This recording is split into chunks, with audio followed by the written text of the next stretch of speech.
The Quran speaks in Surah Al-Mursalat about a shadow which is comprised of three different parts. بعد أعوذ بالله من الشيطان الرجيم انطلقوا إلى ظل ذي ثلاث شعب. Proceed to a shadow comprised of three parts.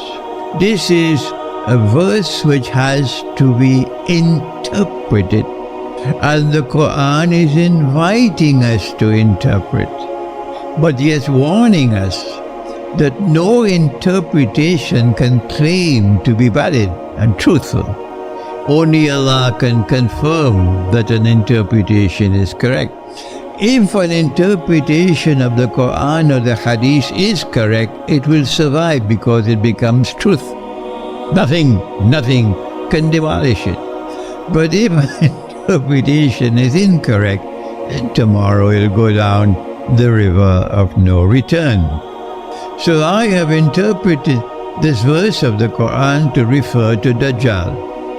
And Allah knows best. The Dajjal's footprints come in three parts.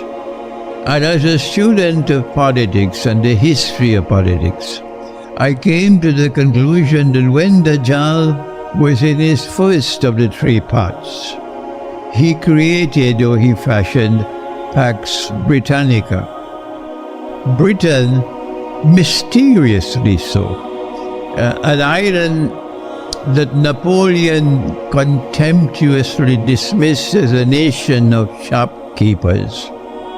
And yet this island, by 1914, when the First World War commenced, this little island controlled every single strategically important naval port in the whole world. Could this have been by accident? No. This is Pax Britannica, one country, the leading country in modern Western civilization, emerging as a ruling state in the world. That is Pax Britannica. And Britain showed her obsession with the Holy Land.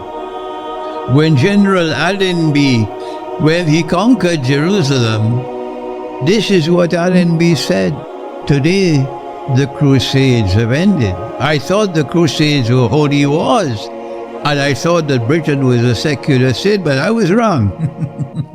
Britain had an obsession with taking control of the Holy Land and of Jerusalem. And it was a British government which issued the Balfour Declaration. And the result of what Britain has done today, you can see it in Gaza. I then saw that Pax Britannica folded its tent and was replaced by Pax Americana. And the British pound no longer ruled the world, the fake world of money. And the US dollar, which was just as bogus and fraudulent as the British pound, then replaced the British pound.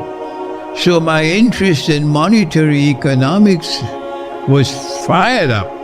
I have to study monetary economics in order to understand part of the passage from stage 1 to stage 2. And now that Pax Americana is going into the sunset, that's why Trump wants to make America great again, because he realized America is no longer great.